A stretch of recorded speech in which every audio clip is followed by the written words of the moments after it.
I'm hitting record. Okay, so let me find my little presentation. I actually created a presentation this morning just as a guide. I'm going to share my screen. So how do I make this bigger? Can I make that bigger, or is it just going to look like that? Okay, so we're not going to do that. We are going to go back into Canva.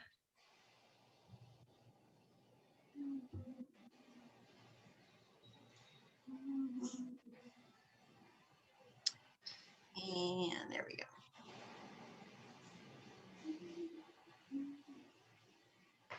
Oh my goodness. Okay, there we go.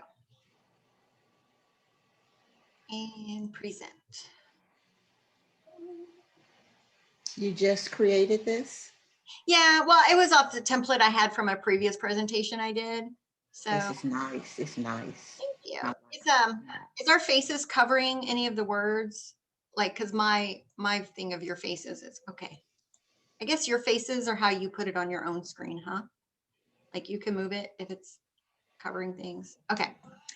All right. So anyway, so the one thing I see quite a bit, like a lot in my group, my Facebook group, but also in, I know like Jessie has her social media group, but then in just the other groups that I follow to be a fly on the wall, is really time management. Like I don't have time to do everything.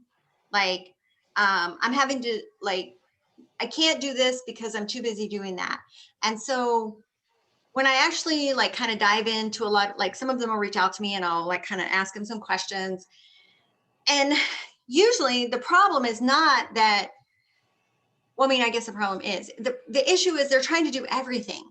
They're trying to do everything at one time. They're doing things that it's not quite yet the season for doing that thing, but they're still giving like, you know, a good portion of their week to that thing. It's like kind of like they're trying to plant fall squash in January, right? Like it's not going to grow. Like, why are you planting that now when it's not time until later in the year, right? So I'm going to talk about a few things, and some of this is going to be very hard because we're so conditioned by what we see all around us, what other bloggers are saying, what the world, I guess, is saying you've got to do this, you've got to do all things, you got to have a blog, you got to have social media, you got to build an email list, you got to, and it's like, oh my gosh, when am I supposed to sleep? The reality is you're not supposed, all of those things are a part of blogging. Sorry, but all of those things aren't meant to be done from day one. Like everything has a season, and if you do it out of season, it's just not going to work, and you're going to be running yourself in circles for seasons to come and see absolutely no progress for all your efforts. So growth platforms. So these are the ones. Recently I had someone like, she's trying to grow a blog, but she's also launched a podcast, and she's like, well, I'm trying to do this and recording the episodes and then trying to knock out blog posts. I just don't have time to do that. And it's like, okay, so your growth platforms, these are physical platforms that you have to nurture, you have to have a plan for, that take time, energy, effort. So a blog, obviously, building a social media platform, whether it's Facebook or Twitter. Pinterest isn't really social media. Pinterest is just kind of like the redheaded stepchild of all of this. Like it's just its own annoying thing. And I will talk a bit about Pinterest, but your email list. And then of course, if you're going to try to grow an actual podcast or build a podcast or grow a YouTube channel. Here's the thing. Each one of these is its own entity, right? It's its own business. So let's look at it from a business perspective. I'm going to start a business. If I'm going to start a business, I have to focus on that business. I can't be starting 5 other businesses at the same time. It's just not, I don't have enough hours in my day to do that.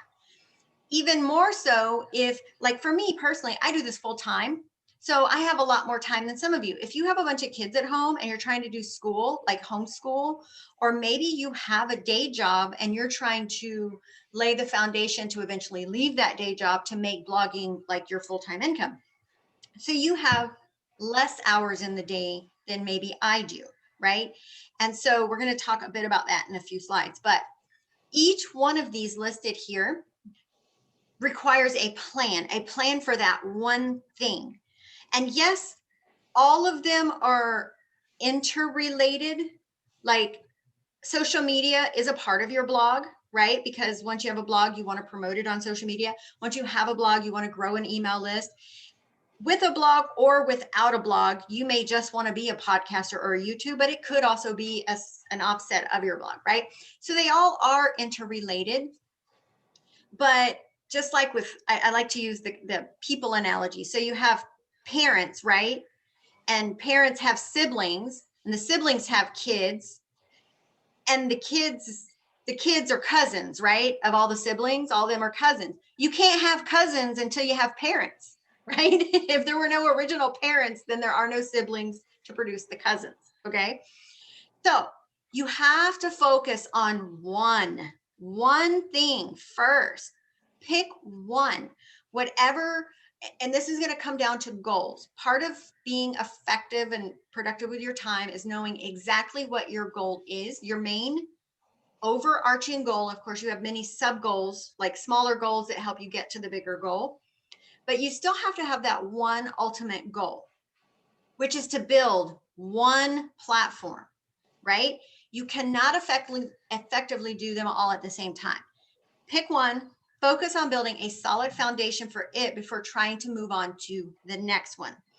The one thing I teach in my boot camp and through any of my stuff that you may have read is focus your blog for the first year. Don't worry about an email list. Don't worry about any of that stuff. Just build the house that everything else is going to come from. So your blog is the foundation for building an email list. You can't build an email list until you have traffic to your blog, right? I mean, and building an email list takes a whole nother plan of its own. What are you going to send them every week? What kind of freebies are you going to create for them, right? All of that. But all of that stems from what happens on the blog.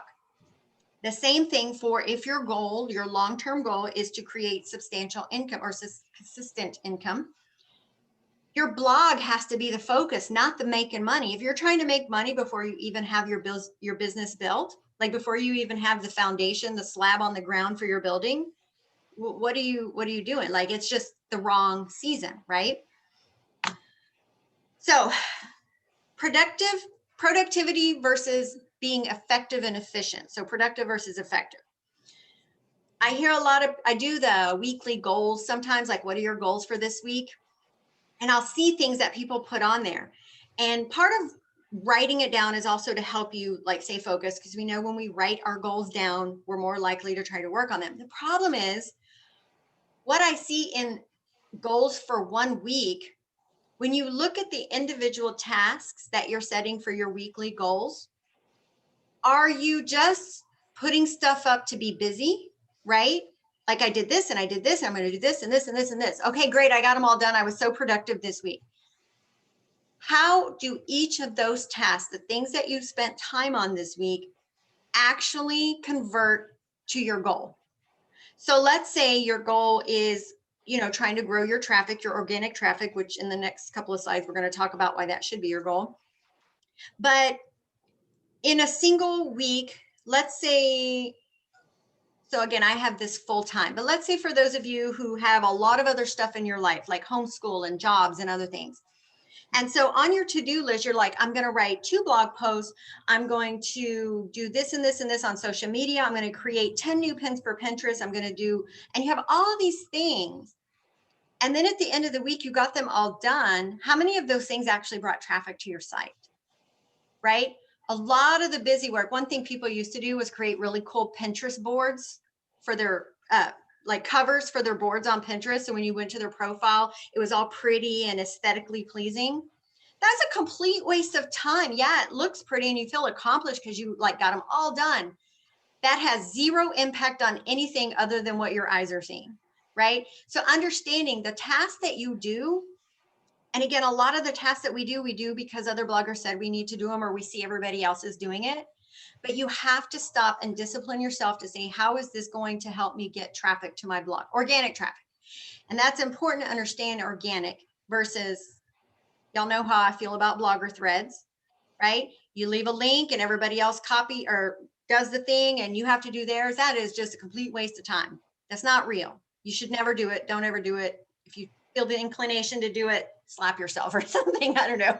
It's just the most unproductive use of your time if your goal is to generate income from your blog at some point, right? And even if you're not trying to generate income, if you're just trying to build a ministry, it's a waste of time. So understanding that you really have to, and this is hard because we often are like, well, I need to do all these things this week. And then you sort of go through them during the week. Literally every week, write down what things you need to do this week that are going to meet your goal. I'm going to knock out 2 blog posts. I'm going to update an older post, right? Sharing stuff on your Facebook page. Go back and look at your analytics for all the time you've spent. Like really sit down and say, I'm actually going to do a poll for next week that asks people, it's like a survey that you can fill out, how much time you spend on different things each week. And then I'm going to present the results to everybody in a couple of weeks. How much time are you spending scheduling stuff out on social media? Or if you don't schedule it, how much time are you spending each day doing whatever you do on social media?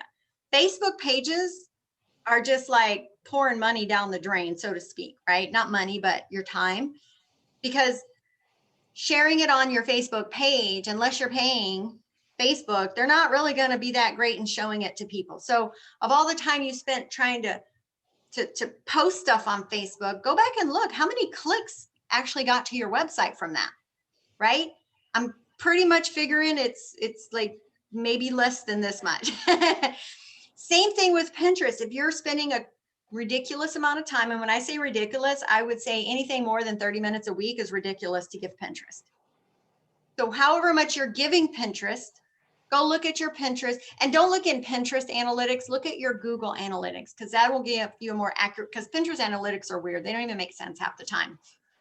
How much traffic did my blog get from all those Pinterest pins I spent making this week, right? And if it's not, which I'm telling you right now, it's not going to be very much, then you're wasting time. And so being productive, I actually haven't spelled out, productive, completing a bunch of tasks, marking a lot of things off your to-do list. I was so productive this week. I got everything done on my list. All right. How much of those things, how many of those things actually brought traffic to you? Real traffic, right? Effective is accomplishing tasks that positively impact your blogging goal.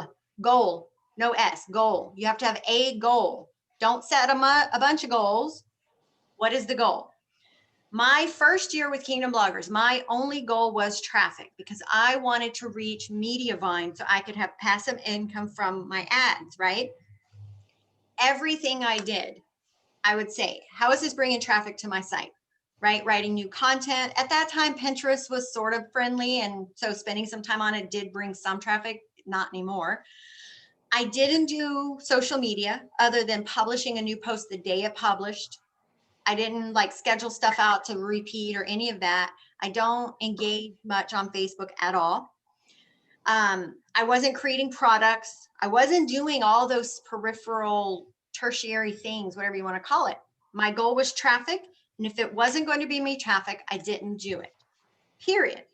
As a result, by the end of my first year, I was getting 25,000 visitors a month in a single year, right? Because I stayed focused on the goal and I wasn't being distracted by all these other things. And I wasn't trying to build 2 platforms at the same time or 3 platforms at the same time. There's a few people in our group that I know are trying to blog, trying to do a podcast, and trying to be super duper active and engaging on social media. It's not possible. I mean, it's possible for you to do it, but it's not possible for you to do it and be effective with any one of those, right? It's just not. There's a question here. Hold on. Michael says he can't hear me. Michael, if you can't hear me, it's got to be an issue with your computer. Check the mute button for the app for the Zoom, but then also check the audio for your actual computer. Okay. Now, I know many of you, like we said, had kids, and this is a big one that I see a lot. I have the kids and we're doing homeschool, and then, you know, I've got to get them ready for dinner and all the things, you know, mom stuff. The one thing you have to understand, if this is you, or if you work a day job, like you work an eight-hour day job, you will not be able to be, in other words, like how much time you have to be effective and productive is not the same as how much time I have. You cannot expect the same growth. You cannot expect the same results. You definitely cannot do all things at the same time, which nobody should be doing anyway, but you of all people, whoever you are that is in this category. So pick one thing, focus on that. Should be your blog, right? Let's get the blog going. Focus on the blog, traffic, i.e. SEO optimized content, right? Determine a schedule that effectively works for the time you have available to blogging.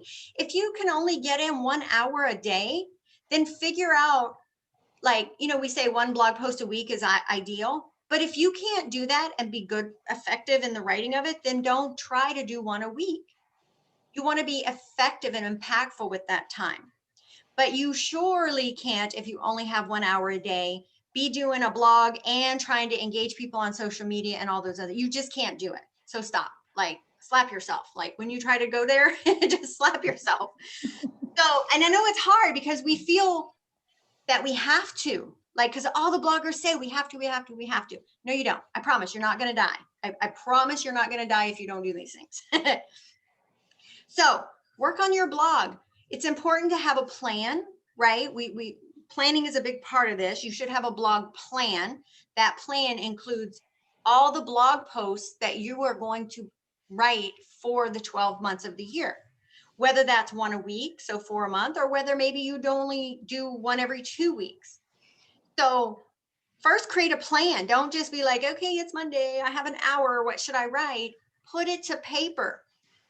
Planning is what makes you successful, right?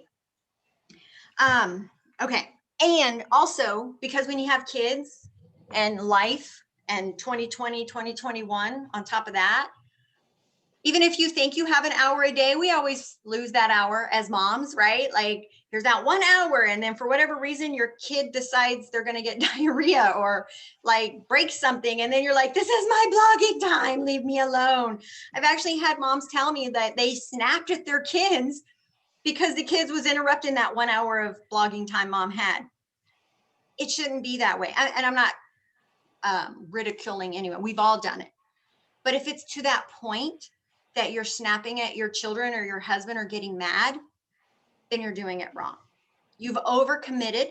You've overtasked yourself. We have to give ourselves room for, what's the word? Flexibility. Like 2020 to 2021 has shown us that we have to be flexible.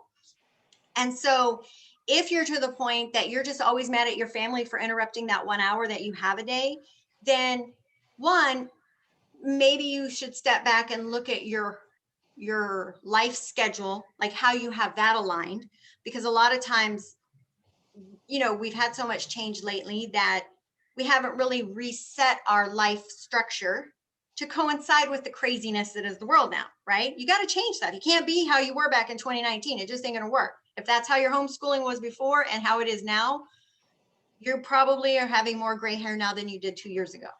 You have to edit and adjust things based on what's going on with the world right now. And from that, then you can effectively create a new blogging schedule that works for you, right? Okay. Build your blog. So this is the one thing I say all the time. If you have no desire to be a blogger and you're just trying to grow social media, then I'm not talking to you. But this concept does apply, like focusing on one. Don't try to build Instagram, Facebook, and Twitter all at the same time, right? Because people are in those 3 places for different reasons, and the same thing doesn't work in all 3 places. You have to have a plan for each one. But for bloggers, because I'm the blogging person, if your goal is to build a blog and the things that come from that, whether it's building a YouTube channel, an email list, monetizing, all those things. Forget about all those things for your first year. Just focus on the blog reaching the right people because you wrote content that was optimized for SEO. Because if it's not optimized, Google is never going to show it to anybody. Those of you who write your blog posts and the only way you're getting traffic, I mean, you might get some from Pinterest, but if those blogger threads are really your chain to them because that's the only way you're getting traffic, you're not getting traffic, right? Learning, of course, you have your target audience. You got to do your research, figure all that part out. Write content that Google will index on page 1. So when people are searching for it, they will find you. That is how you get the people to your site. Once they start coming, then you can reflect. And this is why I say do a whole year. 1 solid year. Don't worry about your email list. Don't worry about social media. I mean, if you want to share it on Facebook when you publish it, that's totally cool. But don't try to build that community there, right? Don't create products. Don't focus on monetizing. I've had some people say, you know, I've had my blog for 6 months now and I'm just not making any money. Well, probably because you didn't have a plan to begin with. You're still writing your own opinions and not answering search queries, and you have no idea what SEO is. How are you going to earn money if you don't know? Like, it's just not going to work. If you focus on monetizing, you will forget about all of the elements that it takes to actually monetize your blog, which is tilling fertile soil, right? Laying the breadcrumbs, which is the content that is bringing the people to your site. Once they start coming through the door, the email list building part of it, once you begin that process, will happen naturally by offering the right opt-ins that appeal to them. But then you also have to figure out, well, what am I going to write every week? That's the one thing I see people start it from day one. And then they're like, you know, I have a list of like 200 people, but I haven't written them in a couple of weeks. I just don't know what to say to them. Well, then why did you get them on your list to begin with? Right? Like, why did you do that if you didn't know what you were going to do with them? They're just like sitting there, right? So don't worry about it. You don't need an email list from day one. The goal of an email list varies for different people. Outside of the Christian blogging community, it's all about marketing, like selling products. That's why you build your email list, because that's where the money's at. Okay, that's cool. But for many of us, it's about engaging and pouring into our person, like helping women do this or that. Like, we want to connect. But you can't connect with people if it's just a random bunch of people showing up, right? You want the right people who are interested in what you're offering to be the ones coming. And then you want to truly nurture that list. So for me, my email list, I do some engaging with it. For my faith email list, not my blogging tips, the goal of my email list is to get more traffic to my blog. It's not to earn money. It's not really to have a conversation, because it's kind of a generic weekly email that just sends out the newest blog post and a little other stuff of whatever. But my goal, again, you have to have a goal when building a platform. Your email list is a platform. What is your goal for building the email list? If your answer is, well, because everybody says we need an email list, that's not a goal. And I laugh when I say that, but that's answers people have actually given me, because everyone says I'm supposed to have an email list. Okay, but why, right? We don't do things just because. You have to have a reason, and that reason is your goal. If you don't have a goal yet, you shouldn't be doing it. Same thing with social media, right? Creating your own products. Who's going to buy them if you don't have people coming to your blog? You're creating product. And I know other bloggers teach, create those products to generate income to help. Well, again, if you are creating products before you have blog traffic, then you're going to be paying for ads to promote said products. I'm cheap. I don't like to spend money. I don't have to spend money because the traffic is already coming to my blog looking for the things that are my products, if that makes sense, right? That's why I tell you, it's very important to understand like order of operations. And if you're trying to do all the bells and whistles, the peripheral stuff before you have that foundation, it's just never going to work, or you're just going to spend a lot of money trying to force it to work. And that's just nuts, right? Like, I don't know about y'all, but I like some free time. I mean, I don't have little kids anymore, and I know some of y'all do. So my little kid time is over. I spend all my free time now in my garden, but I like it there and I want more of that time. And so for me, learning to be disciplined to what my goals are, avoiding those shiny things. And what I consider shiny things are all the things other bloggers are telling you, the newest thing that you have to try. It's like the devil saying, hey, little girl, come here. Hey, I got some candy for you. Right? Like, just say no. But you have to know what your goals are before you can even do that. First year, traffic. And when I say first year, I know some of y'all have been at this for maybe longer than a year already. When I say first year, I mean from the day you figure out that you were doing it wrong and you want to start doing it right from here forward, that is the beginning of year one, no matter how long you've been at this, right? Avoid the shiny things, email lists, social media, the newest tools that you should buy to make this work for you. Paying for programs to create beautiful landing pages for your products. Yeah, they're beautiful, but you know what? Nobody's coming by to see it. There's no traffic. Could be the most awesome, beautiful landing page in the world. And I'm not saying those programs are bad for you to spend money on, but that's like planting fall squash in January, right? Sorry, I'm in gardening mode, y'all. Everything I'm going to speak right now is gardening. But gardening, I've learned, is so applicable to life in general and everything we do, right? We don't get immediate results. It takes time to till and soil, the fertilizer and all of that. So that's how I'm doing it. Y'all are just going to have to deal with it. Understand ROI. That is return on investment. We're not talking about money. I mean, we could be talking about money if you're spending money on ads, which you should not be doing, especially in year one. Return on investment also means the investment of your time. How much time are you committing to all these things? And the return is how much traffic to your blog are you getting from that, right? If it isn't fruitful, don't do it. You got to know what fruit you are shooting for. In other words, what's your goal? And if the task isn't providing something towards that goal, the fruit towards the goal, then you shouldn't be doing it. Time on social media should be minimal in that first year. You can't build a social media platform and build a blog at the same time. I mean, you can try, but you will be, especially if you have a lot of other things like kids and work and other things, it's not going to be fruitful. Okay. I know that was a lot. And sometimes I think when I say I'm doing these presentations, you might be expecting some miracle answer that's going to help me achieve these things. But there's no miracle, right? We know there's no quick fix, just like with dieting. There's no quick fix. You got to put in the work. You have to understand the elements. You have to understand that the psychology of your own willpower and discipline and to do. But it all comes back to, do you have a goal, a real goal, like a goal that's a fruitful goal? And are you doing tasks that relate directly to that goal? Or are you just like, oh, that looks cool. Oh, and I'm telling y'all, like, I'm making it sound easy. I have ADHD, right? It has taken me so much time to learn how to reel in my, ooh, butterflies, ooh, purple flower. I'm not even kidding. If you come hang out with me, I am walking out to my car to buy groceries and somehow I end up pulling weeds out of the yard.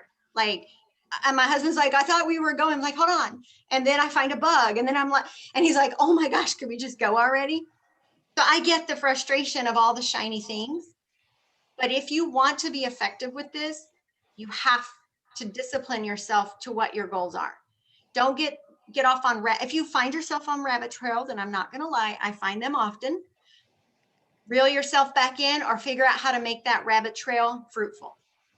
An example of that, I got on a kick 2 years ago with making coloring pages for my Bible verses, the content. It was meant just to add a supplement to the content, but then I spent like a whole week. I didn't do anything but make coloring pages for the content that was already there. And I was like, wow, I think I just broke my own rule. I spent all this time making coloring pages. How did those coloring pages bring traffic to my site? They didn't.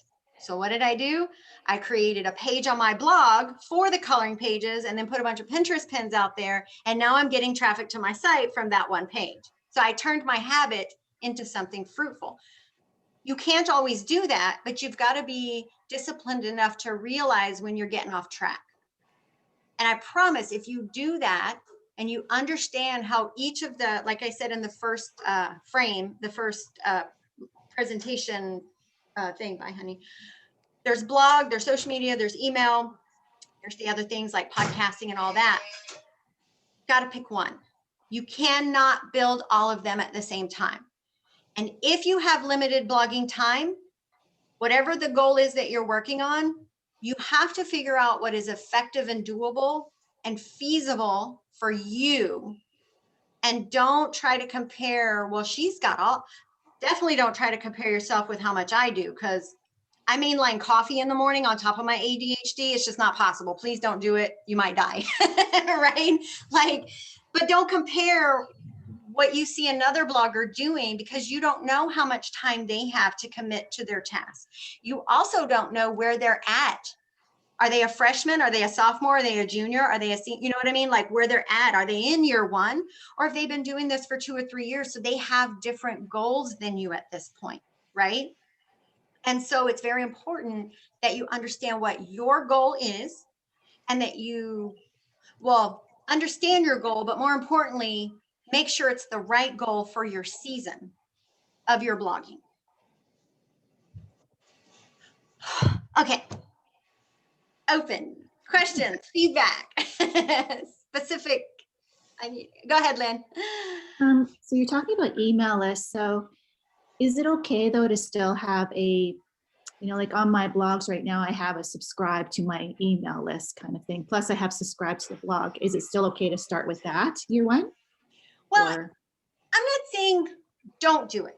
Like the question of whether it's okay or not, the question has to be to you specifically. Do you have the blog part figured out? Are you writing the right content? But as those people are joining your email list, do you have a plan for what you're doing with them? What is your reason? Are you struggling every week to figure out what to say to say to them? Are you, you know what I mean? Like, don't just do it to do it. As long as you have a plan, and the plan is important. Sorry, because so your blog is like the bait. It goes to find your people, right? Your email list is when we start blogging, we're like, it's because I want to help women do this. It's the I part of it. Like the email list is where you do what you want to do, whether it's helping women grow in the Bible, helping women with this, or whoever your person is. So your email is that private, intimate conversation about your purpose, your blog's purpose. But if you don't like have a plan for that, you're gonna be talking about apples this week and oranges next week, and you're gonna lose some people, right? And so the plan for what you send out to them each week, it shouldn't just be, here's my newest post. That's just like, the goal is to build a relationship with them, right? That engagement, that I always say your email is like having coffee with them every week. So it is okay so long as you know what you're doing with them. I guess that's what I'm trying to get across. So like right now, I do haven't, because I've been doing this for a long time, but I just haven't been consistent. So I do have an email list.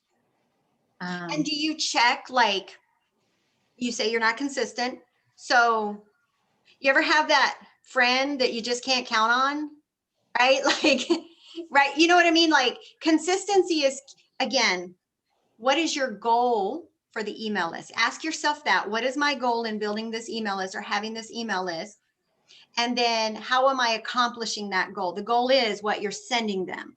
And so if you're not consistent, that's kind of telling me you don't have the actual goal or purpose laid out for yourself.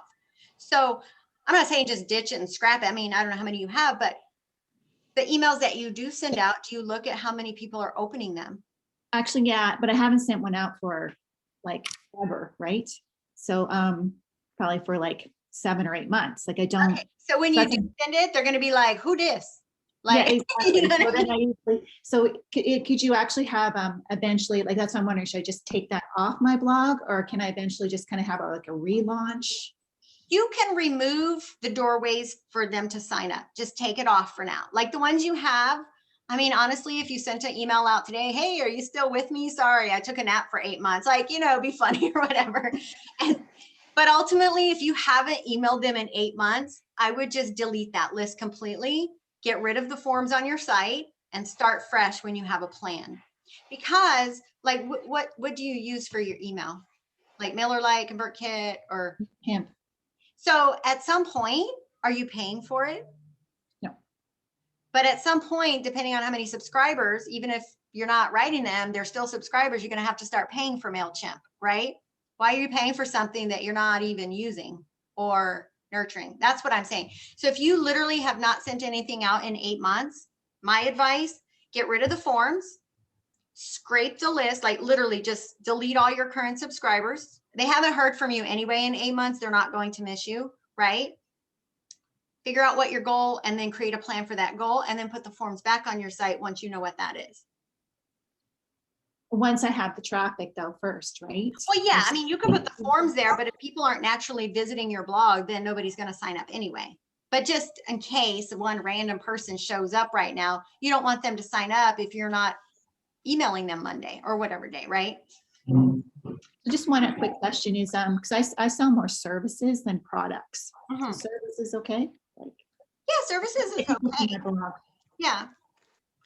And then But you don't want my to build an email list just to sell stuff. You still need to nurture them into you, right? To where then when you do offer the answer to whatever problems that you're posing, then you're like, oh, I have an answer for you, right? So it shouldn't just be about the marketing part of it. It should also be building that rapport with them to lead into the sale.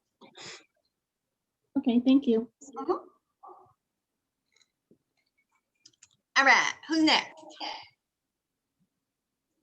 I just wanted to say I appreciate the feedback about the email list because I did because everybody said you should, so I did, and so I have like 22 people, and I never email them because I don't know what my goal is. So I appreciate the thought of just like deleting that and completely starting over when it's time to start over, and that just is very freeing because focusing on one thing. I'm get the ADHD and I have to do all the things and start them all and not finish them. So that's very freeing. It is. There's so many things they say, we gotta, and so then we drive ourselves crazy. But then it's like, when me pointing that part out, it's like, well, they're just sitting there. They signed up, and then you let them down, right? So and then, most of them were just because they were like my good friends, and I'm like, oh yes, I'll be on your blog. Whatever. yeah, you want the people, whatever you're offering, meaning whether it's spiritual nourishment, whether it's homeschool help or supply, whatever it is, your ministry's purpose is, you want people to find you because they were looking for you, and you want them to willingly join you because you had something they felt they needed. Those are the ones that are going to stay with you. But again, to keep them coming back, you've got to be there showing up every week or whatever, right? You've got to be consistent so they know what to expect from you. I get emails. I'm like, I signed up for your email list like a year ago. Like, who are you? I still get those from people back, that I signed up for in the past. And I'm just like, okay, well, I don't even know what you were doing. I don't know what your blog is. So unsubscribe. Like, it's just a point. But also more importantly, at least for me, at some point you keep getting subscribers, and it's great to say I have this many, but at some point you have to start paying for them. Like the free plan runs out, and now you're paying for something that you're not getting anything. There's no ROI. There's no return on the money you're spending on that email list. Now, and for me, the return is the traffic back to my blog. I'm not selling stuff in email, but it's getting them to click back to the links on my blog. That is my return. But I have a plan for it. So yeah, just get rid of it. Go ahead, Lynn. I have another question. So you mentioned about not sharing on social media, right? So like, for example, I've shared keys for Facebook, Twitter, mainly those two. So like, even though I'm not that active, because I don't have that time to be active on Twitter or Facebook, are you saying not to share your posts on those platforms? So like the day I publish a new post, that day I will share it. I pin it and share it to Facebook. I don't do Twitter anymore. And then that's it. I share it to my Facebook page. And then I share it to my Facebook page for the blog, which gets very little engagement. And I mean, very little, almost absent. And then I also usually will share it to my Leanne, like my personal profile, because I have a lot of my church friends that like to read the blog. But that's it. I don't set a schedule to where they, some people will create a schedule for the whole month to where their posts go out on repeat all through the month. I don't do questions, or I just am not a social media person. 88% of my traffic comes from Google. I don't really care about Facebook. I'm not saying it's bad, but I'm saying if you spend so much time there, you're not going to get much back from it. And that get back from it is the clicks back to your site, if that's what you're going for. So, but if you don't share it at all, that's fine too, right? Like, Okay, so even if you're not engaging, it's okay to share it. yeah, that's Because- what I do. I mean, when I remember, like my stuff goes out on Monday and the devotional posts go out on Wednesday. So that morning, sometime I'll get on there and check it, and then I'll pin it and share it on Facebook, and then that's it. I'm done. Yeah.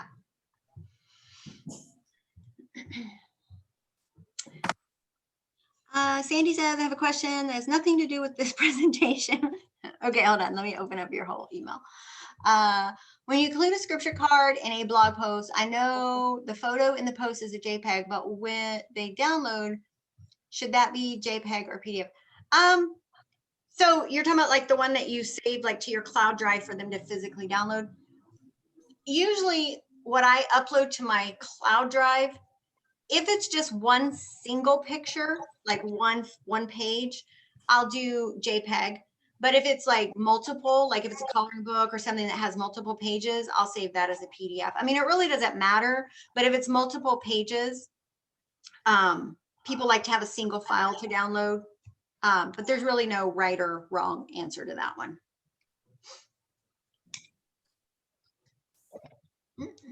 Okay. Anybody else? Really? Y'all have nothing? Who else is? Nicole is here. Jennifer. Jennifer, is this your first time joining us? It is. Okay, It I was is. like, I see your face. And sorry I was late. And I have a bazillion questions, but that may not pertain to everybody else. Oh no, that's So, fine. That's because what I literally haven't even started a log yet. Okay. Okay. So I would say maybe start with just posting your general questions in the Facebook group as they come. And then usually every Friday, we do this every Friday. It's at 10 one week, 12 the next week. So we alternate time. Okay. This week I actually had a topic, but usually we don't. And so it's just kind of a free for all. Whatever your questions are, you just ask them. Yeah. So, Okay. but I would say just kind of start with that as you're coming up with the questions. Just ask them there in the Facebook group. That way you have them like there to go back and like look for later, not have to watch this whole video over again. Okay. And I am going to say thank you because, like they said, very free. Because other stuff I've looked at is like it's this, and this. And I'm like, so I need to hire people just to help me do this because who has that kind of time? And I'm not gonna lie, I have Facebook just because it led to this and I got to do this Zoom call. So if you look at that profile, it's blank. There's nothing. So you telling me that I don't have to learn that on top of all of the blog technical stuff. I have fought with God. I mean, and I know that sounds horrible about this vehicle because I'm used to being really good at what I do and I'm transitioning. Well, I walked away from education and coaching. And said, Lord, I can't do this. Not because I can't talk or I can't write, but I'm just not technologically inclined. And I had another coach that did all my social media because I didn't want to do it.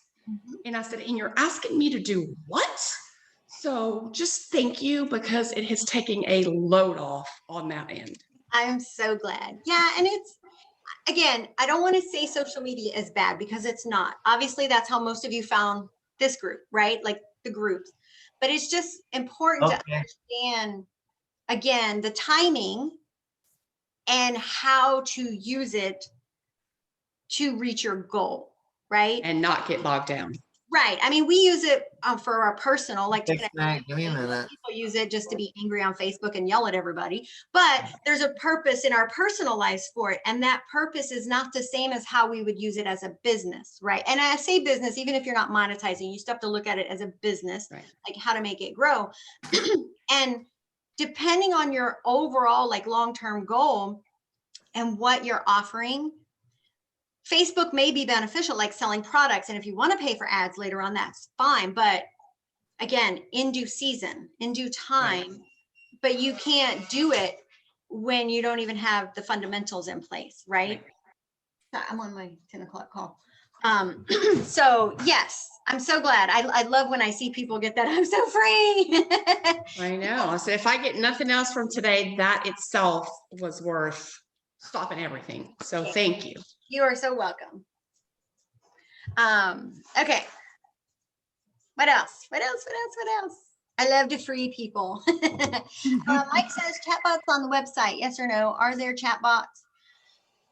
I guess I could just put my glasses on and then I could read that. Are there chatbots that can create more conversions and sales? Which ones would you recommend and if you use it? So to be honest, Mike, like those are some of I'm more of the foundational organic way of doing things.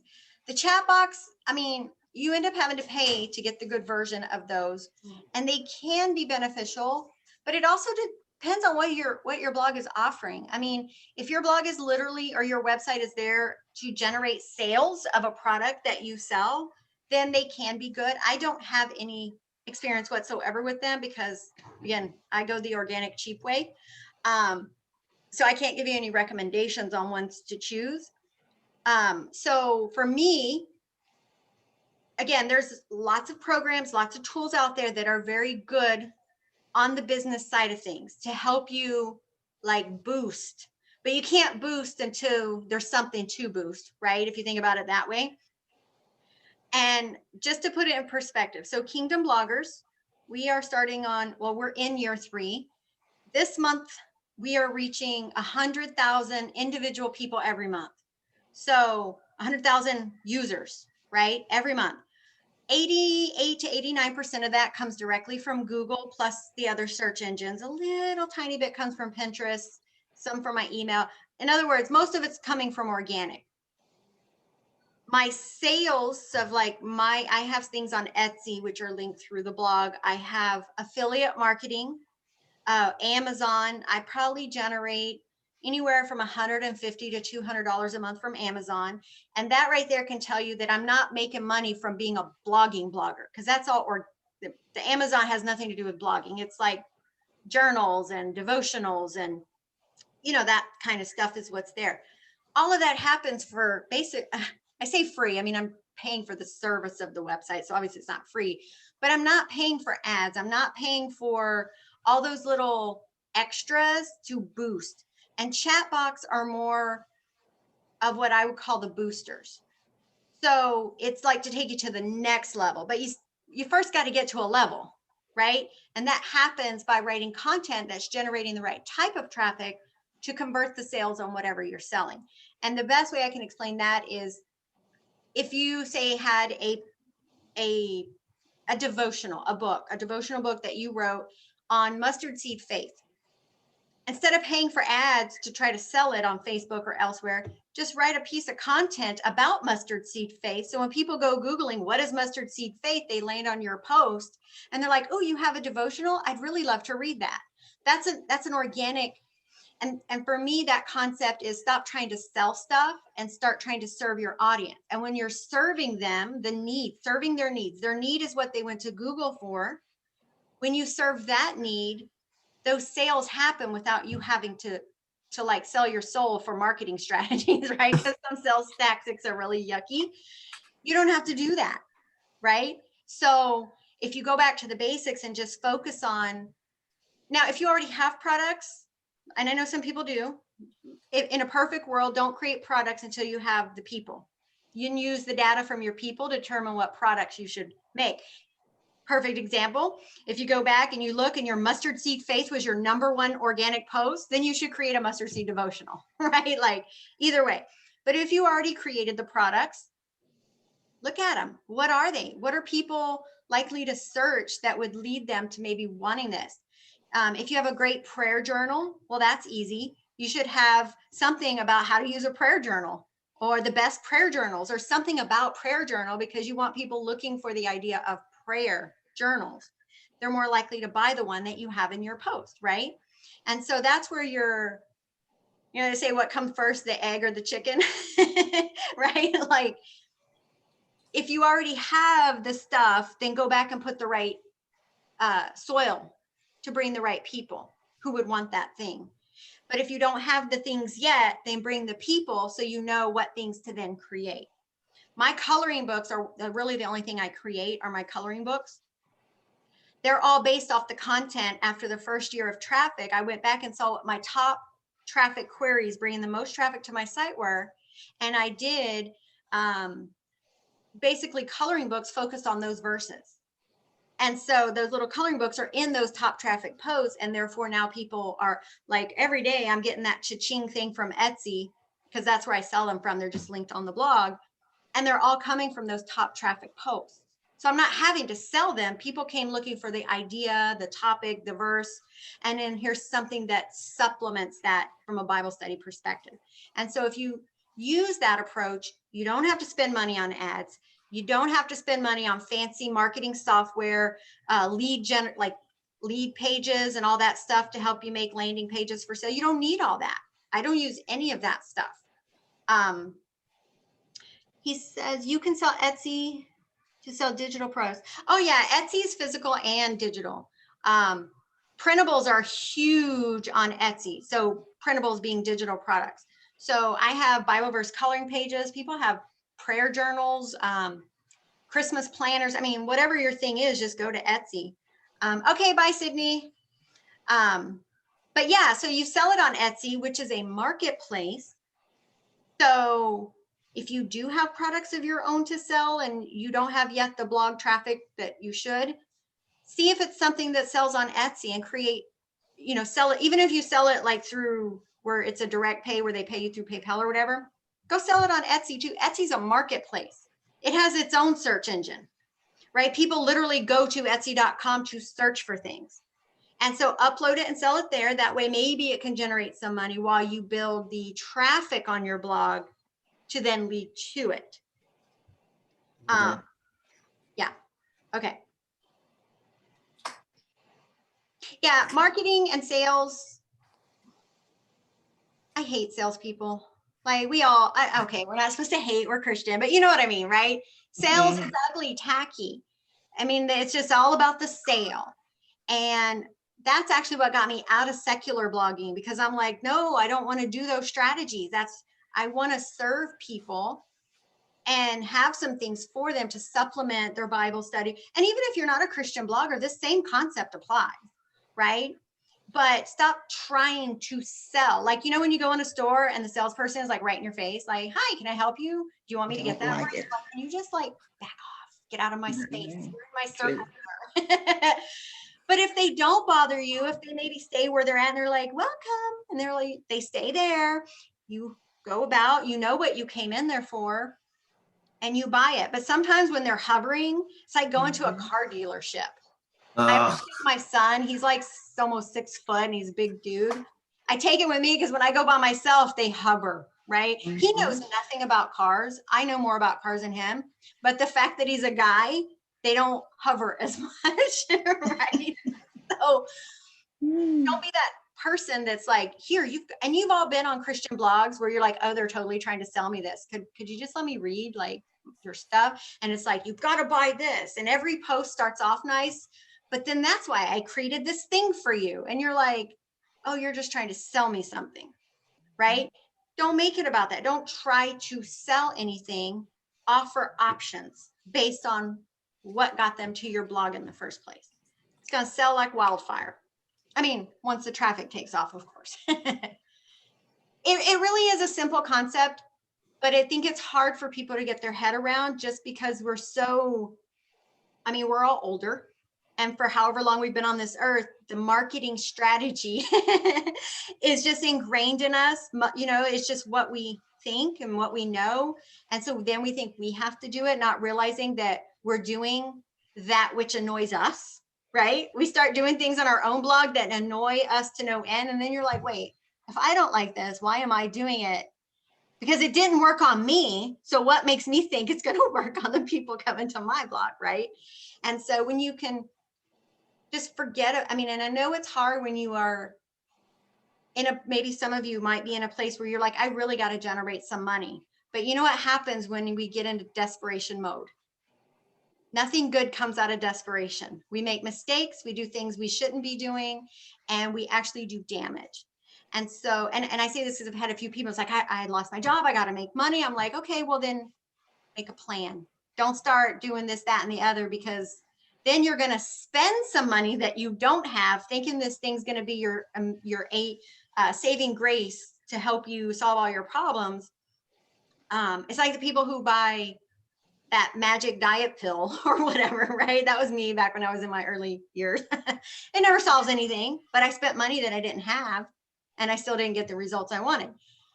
In your desperation, talk to God, of course, and ask him for the wisdom to help you create a plan that's going to work. And so you're not going to make, and there's no overnight millionaire in blogging. It's just not. I don't care what some of those bloggers tell you, they're lying, right? I mean, they're just trying to get you to buy their course. So take it easy, step back, have a plan, know what your goal is, and create a solid plan for getting there, which ultimately should be serving your audience. That is the whole goal here. Serve your audience and the blessings will be multiplied financially and otherwise. And I say that as a person who was a veteran who couldn't find a job and was like needing money very desperately. And I kept thinking, oh, I'll just go get a part-time job at like PetSmart or something, because I have some medical issues. And I was getting really desperate. And I would start on, and of course I never, funny thing, God kept saying no, like I'm so qualified for stuff. Not a single person would call me back. And then I would get mad. I'm like, wait, are you trying to tell me instead of filling out that application, I should have been writing a blog post? And it finally set in. Just trust that. And, you know, a year later, it was the fear I had in the early part of it when I was literally desperate to be able to pay the bills. A year later, I'm not there anymore. I'll just leave it at that. I'm not there anymore. I didn't go get a part-time job. I didn't go do any of that. It was just right here all day long, focused on my goal. And now, you know, 3 years into this, I'm on again, 3 years. I would generate what I would consider to be a full-time income. I mean, I have my husband, he has full-time income himself, but so you got to have discipline. That's the ultimate thing. And you've got to learn when to say no. And that's the shiny stuff, Jennifer, the extra. just think like whatever someone tells you, you got to try this, you need this, you have to, how's this going to bring traffic to my site today or tomorrow, right? Good traffic, not blogger traffic. That's bad traffic, good traffic. And if you can answer that with a yes, then do it. And if it's like, if you can't answer it, or if it's an absolute low, then move on, right? I know I make it sound easy. It's really hard until you train your brain. It's all training your brain. It's habit for us. What we've been doing isn't working and we know it's not working, but it's still hard to try to do these other things because we're so used to doing that other thing, even though we know it's not working. It's like a cycle. It's a vicious cycle. But if you can get out of it, it will be fruitful for you. Can I just share a thought that this is related, but it's that's come through the process that we're doing in boot camp right now, thinking about our avatar and who are we reaching and what are we writing for, specifically for them, and why are they coming? And it's sort of like you said, training your brain. Like I'm slowly waking up and realizing how I'm supposed to think about this. And so I've started thinking as I research, okay, what do I do? Why do I visit the websites I visit? What do I do when I'm there? Why am I there? Mm-hmm. And so that question has really helped me think about it from the other side. Because so I think we get stuck thinking, well, what do I want to write? What do I want to share? But nobody cares. Yeah. And you say that, and I'm like, oh, I get it. Nobody cares. So, yeah. And I think that is the hardest one. Like we get into blogging thinking, I want to help whatever. And it's like, it's not about you. It's not about you. It's what does my person need? And how can I help them? Again, relating to what I wanted to help with, but it still ultimately is about their needs. So I'm glad that's finally getting through. Yeah. I was just going to piggyback off of that. You know, I came from a place where, sorry, I had to move to a different room, so I had internet. But I came from a place where I had been writing stories for children's papers, church papers, and devotionals for like a women's ministries thing. And when I started my blog, I started it with that idea that it was still, you know, these little bits about revelations to me, you know, and that's not what people are searching for unless they're searching for that specific devotional. And so having to change the way you think about your writing and what your focus is of your writing, not that your message is different, but just the way that you're writing your message is different. Yes. No, it's true. How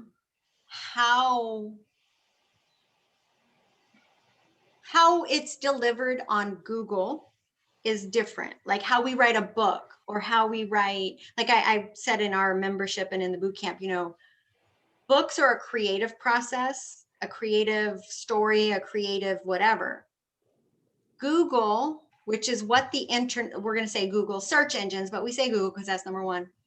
To be found on the internet, it's not, nobody looks for creative stuff. They look for answers, answering their questions. And so when you, and I always tell them in my first week of boot camp, if you're a writer, an author, a teacher, an English major, this class is going to be hard for you. And it always is. They always tell me like, that's not how you're supposed to write, because we have proper English ingrained to us, proper grammar. That's just not how the internet works, right? And so I always say, whatever your English teacher told you, forget it. Write it as though you're expecting to have red marks all over it, because that is how we are in our speech and everything on the internet. So, but you're right. How it's not so much, well, unless you're trying to share feelings and opinions, nobody looks for that. But a Bible study or a children's whatever, how you would write it in a book or on Amazon, let's say, it's the same content, but it's written differently in digital internet format, I'll say, like Google format or whatever. So yeah, Karen's in my membership. She's been with me for a little while, and she's a teacher. So she was one that had a little harder time getting it.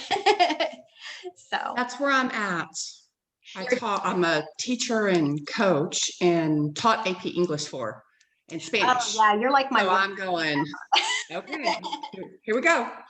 Yeah, but you know, and if you, so for you, so you're literally in day one.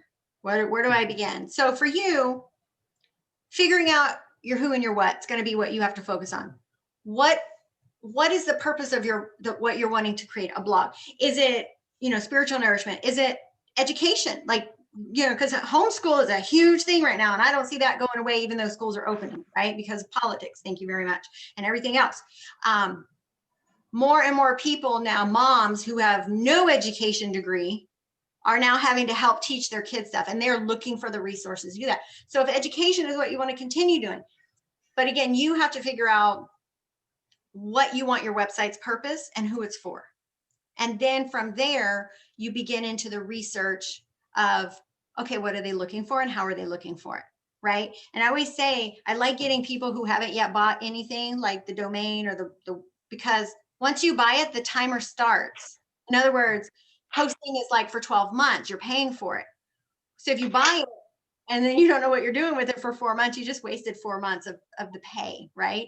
So really do the research, know what you're doing. So the day you're like, okay, I got it all, now let's put it to paper, so to speak. And then you go buy your domain, you install the blog, and then you're ready to go, right? So I would say for you, right now is the season for you to figure out what seeds are you trying to plant out there and who are they for? Okay, and that's been over the past couple months. Mm-hmm. And so I have had the host pulled up, domain name plugged in, and stopped at 12 months or 36 months. You get a better price for 36 months, but I've never used that host. I have no idea. Am I going to be happy with them in 12 months? Do I want to switch to somebody else in 36 months? So I just kind of froze and it was late. And I said, tomorrow, when I closed the laptop and I went to bed. Yeah. And that's today. So. Yeah. Now you could buy the domain. Like if you just come up with a domain name that you think is really awesome and you just really want it, you go ahead and buy the domain.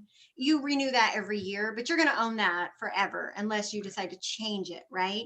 So I would maybe get feedback on the idea of the domain, right? Just to make sure it's going to be beneficial. Usually your name is not beneficial unless Right. you're doing certain things, but for a blog. So you can go ahead and buy the name just so nobody else buys it. And then when you're ready to install it, the hosting is the expensive stuff. The domains are like $27.95 a year, depending on where you buy it. Yeah. And you have to renew that every year anyway. So that's okay if you want to buy that. If you know what you want, just so nobody else. I buy domain. I have like every week I buy another domain because I think I'm going to start a website in the future. I like, oh, I love that domain. I'm going to buy it. So but the website part, the actual buying the hosting and all of that. And those are questions you can ask, like, what do you know about this hosting? And I'll tell you the ones that are notoriously bad. But also the 36-month thing, whichever one you do choose, if you can afford it, do the 36 months because as a new subscriber to that host, you're getting a new customer discount. So it could be like $3.95 a month.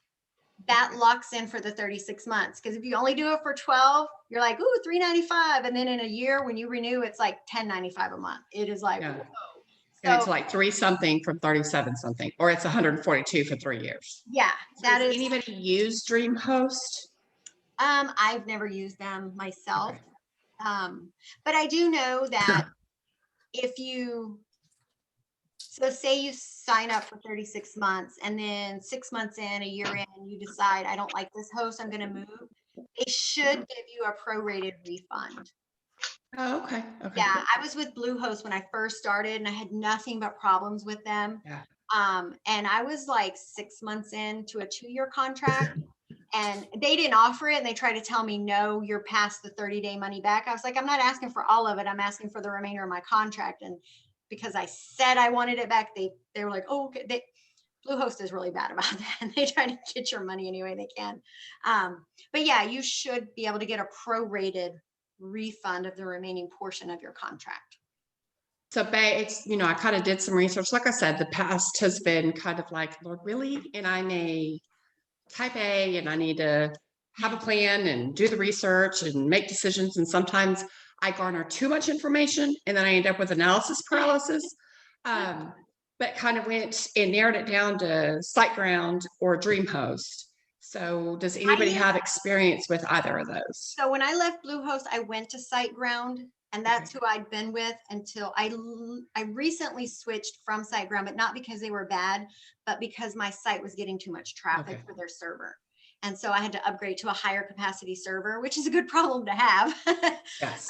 But yeah, I was with SiteGround for 3 years and never had any issues. Their servers are really fast and optimized for speed. Bluehost, the problem with Bluehost, and some people use it and have no problem. No, it's DreamHost. Okay, so DreamHost, I don't know much about them. Okay. I would maybe ask in some of the Facebook group, does anyone use DreamHost? What has been your experience? Right now, the big thing with hosting is site speed. And so the best way I can explain how it interrelates. So, like when you have internet at home. And so I was with AT&T and I think we were at they said it was 4G. And if I was on the computer and my son was playing games upstairs on his computer, it would lag, right? The server capacity. Now we're on 5G, I think with Grande or Spectrum, and it's like, whoop, there it is, right? Like all 5 of us in the house or 4 of us in the house on the computers at the same time streaming, and it's like no blip at all. So servers are in that manner. And one I know, and I just keep saying Bluehost just as an example, and I know you're not with Bluehost, but Bluehost, because they offer the cheapest rates, so many people get on them. So that server is overloaded, but it's not, I guess it's not technically called 5G, but it's not like 5G server. You know what I mean? Like they're not built for that much capacity. So many people using it causes it to slow down the websites that it's serving. And so those are things you want to look at with a server. Ask people, how has your site speed been with that host? Before it wasn't as much of a big deal, but site speed is becoming more and more of a very critical factor in your ability to rank. Okay. So, So I looked at independent research on those, and that's supposed to be okay as far as uploading their pages and stuff. One of the reasons, and I guess the benefit for them, was on one of their plans, which is what I was looking at, it allows you to host multiple websites. Mhm. Just in case, and it's all on that same plan, just in case I go, okay, I'm gonna go this direction, then, oh, I probably needed to have done this or have to get a different domain or something. You can also then upgrade to VPS. How important is that? I mean, like right now, obviously I don't need that, but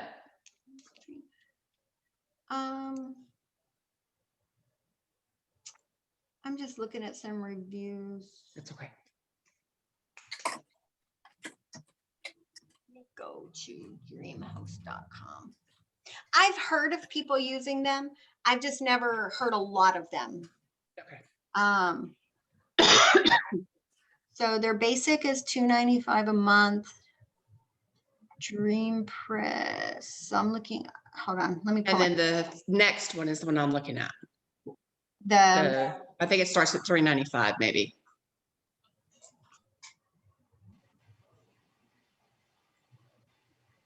starts at learn more about WordPress Basic.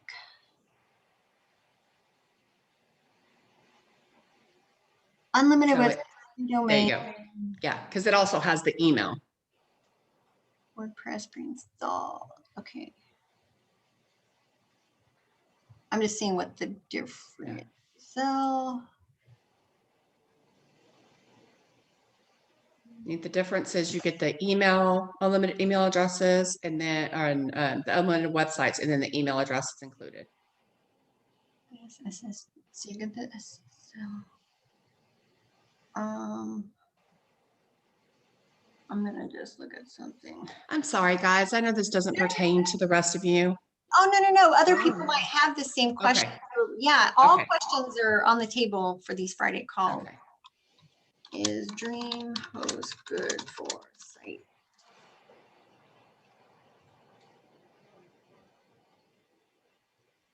Well, they always say, yeah, we're one of the top performing providers. You know, honestly, I would just ask others who are using it. Don't Okay. rely on the reviews that you find on here because they're all biased by the web blogger who wrote them. But if you ask in a couple of the other groups, and I will actually ask in a few of mine, I'm in some for like the bloggers who are in masterminds and stuff that are like high performing websites that get a lot of traffic. And I can ask them what has been their Oh, that'd be awesome. Thank you. where did they go? Somebody... Okay, bye, Sindra. Yeah, and like I said, I mean, even if you get it and then you realize maybe it was a bad idea, you won't get a full refund, but you can if you switch to another one. You should be able to get a prorated refund for it. So, Okay. yeah. Okay, let me close this other window here. Get off of there. Okay.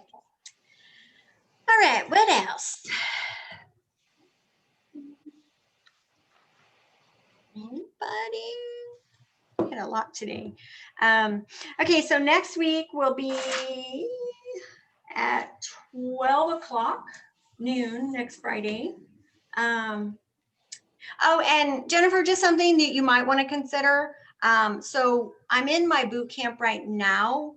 We will do another enrollment starting in July, which is in August through September. It's an 8-week, like all the fundamentals of getting your blog set up.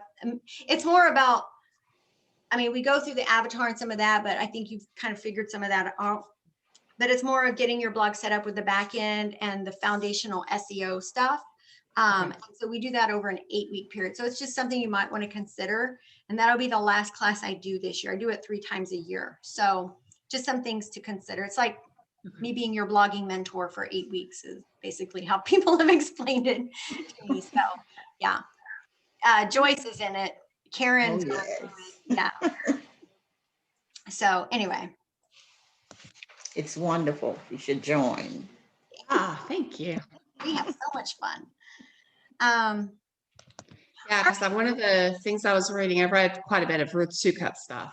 Mhm. It's just like, don't worry about, like, people just get bogged down with the pretty and the setting up the theme and setting up just like build the foundation, and then you can start adding the rest of that.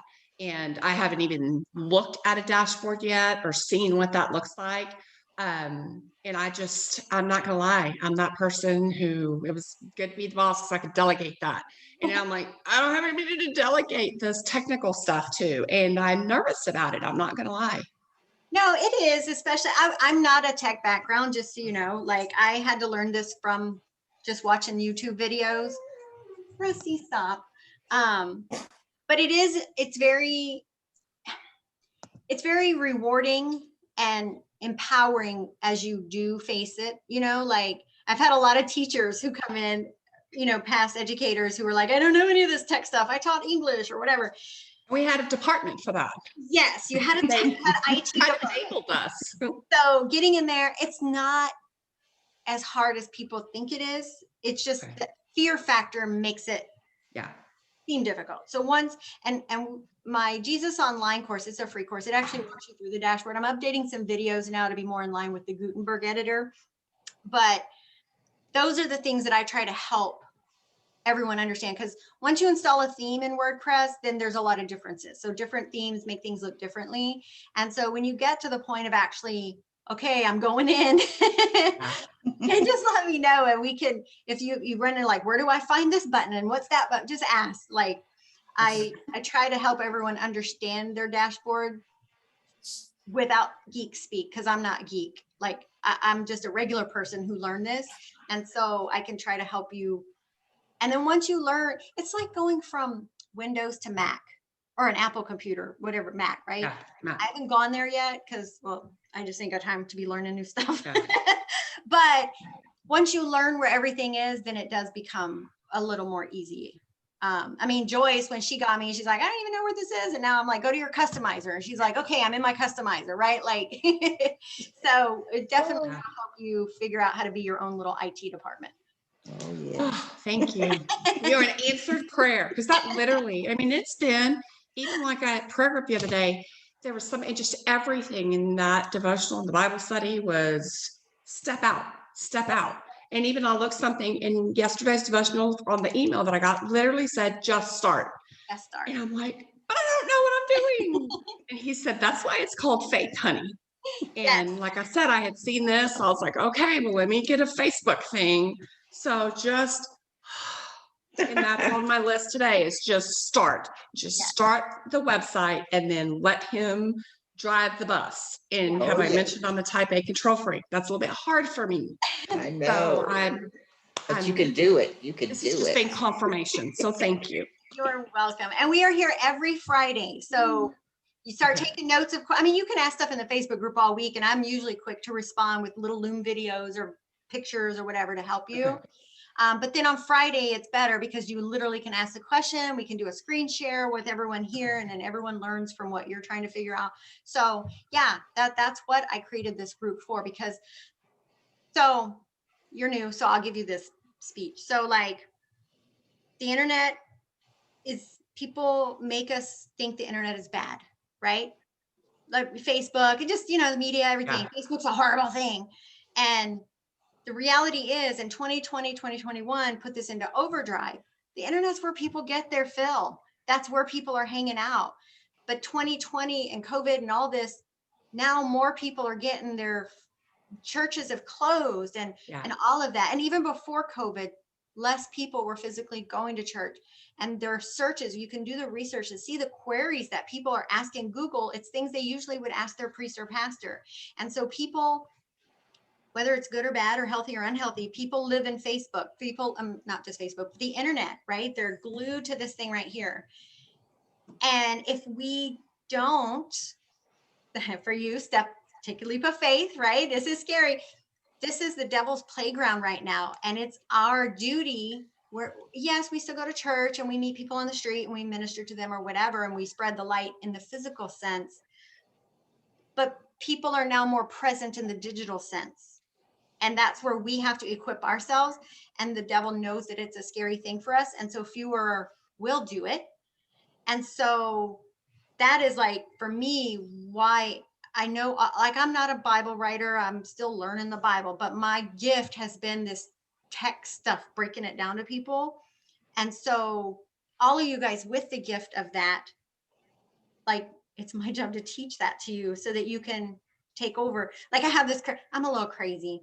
So, you know, the game Red Rover, like kids playing all locking arms, right? And the kids on the other line try to break through. We're trying to do Red Rover for Jesus on the internet, right? So I have this visual Oh, I of like that. all of us locking arms, and it's like, you know, the ugliness that's out there, the things people can search, no matter what they search. Yeah. If they're looking for true story, a lady from my church, she writes a book, she has a blog. Her site got, it was totally an accident. It was kind of funny. And she had to create a whole brand new website. So it really wasn't funny. But my vision was, no matter what people Google, they get a Jesus answer, even if they're not looking for it. Well, her site got infected with kind of a porn malware. And so people were looking for some deep, dark web porn queries, and they were landing on her site, right? So they were looking for porn and they got some Jesus. I mean, whether it stuck was probably, you know, not very much, but the idea being that the more we can get the good stuff out there, but also in the secular things people are searching for, we can sprinkle a little Jesus in there for them, that it's contagious and they may not realize they're picking up on it. It's And just a little seed that somewhere along the road will get watered. exactly. So yeah, Karen. I was just gonna pop in here. I've been packing, so I've been off the screen, but I've been listening. But I was going to just encourage you, Jennifer. I know when I started my blog, I felt very paralyzed because I was so afraid that the first thing that I wrote, everybody in the world would see. And the crazy thing is, nobody ever saw it. So you just have to start. It takes so much work to get your stuff seen that don't get stuck in making your first thing perfect. Yeah. Sorry, I'm standing still in here. But to don't let that paralyze you, because until you just get started, you don't know how it's going to work. And I've been blogging for 3 years, and in the last I started the boot camp in August, I think, last year. It was right at the beginning of the school year. And I have a full-time job. I'm a principal. I'm a teacher at a Christian school. I work 60, 70 hours a week, and I blog at 4:30 in the morning occasionally when I have the energy. But just since August, my traffic, my SEO traffic has just gone up and up and up. And I mean, for me, right now I'm getting 6,000 views a month, and that's just SEO. Mm-hmm. I do nothing on Pinterest. I do nothing on Facebook except interact on the Kingdom Bloggers site, but I have a business page, but I do nothing on there. I do nothing on Instagram. And it's just using those principles. So I would say, don't let the fear of perfection hold you back, or the fear that everybody's going to see the mistakes you made, because it's going to be a long time before they see your stuff. And that's not to be discouraging, but that gives you time to practice. Mm-hmm. And share your blog posts in the group, and ask for our advice and our critique and our suggestions, and become a better writer for SEO. I wish I had started 3 years ago with SEO, because I'm having to go back and update all my old stuff, or just scrap it because it was so bad, because it was written for a different audience, Right. for a different medium, and it was not written for Google. And the great thing about the blogging, like she's saying, don't be afraid of making mistakes. There's a learning in every mistake you're going to make in this. It is. Stuff.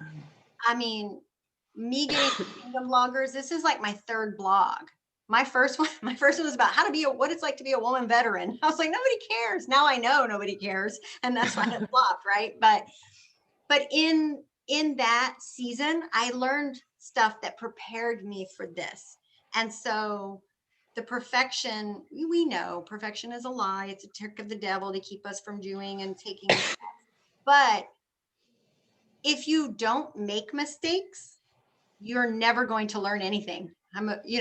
Mistakes are my breadcrumbs to the success, because nobody ever learned anything from being perfect from day one. It's just not possible. So And most of your mistakes are fixable. yes, That's true. That's the great thing with the blog, is you can go back and you can correct those spelling typos and those grammatical snafus or the pictures that didn't load. You can go back and fix that. It's not a one and done. Mhm. And Yeah, if so then once I get, right now, what I need to do is get on the host, register the domain name, just pull the plug, and then start, just pick a theme, because it doesn't go live, and then just start writing within that platform. Yes. If I may add, Jennifer, if I may add a little bit to this, if you can just exhale a little Is bit. that obvious? You're with the right person. Working with Leanne is wonderful. And she makes everything just flow smoothly when she explains it to you. So you're with the right person. Oh, it's not I know that it is not an accident that I'm here, because I have prayed and prayed, and there was fasting, and there was praying, and I just have been saying, Lord, I just need confirmation, because I'm not gonna lie, part of me was, is this what I want to happen? Because I think I'm not gonna lie, I'm really getting used to being at home and having my schedule and not having to just be able to eat at a certain time or pee at a certain time, or I was the girls' athletic coordinator. There's times I've hit lunch in the microwave, and the next day when I went to go put my lunch, realized my lunch from the day before was there and I hadn't even eaten it. It was too much. And my husband also was a teacher and coach. Our kids going through it.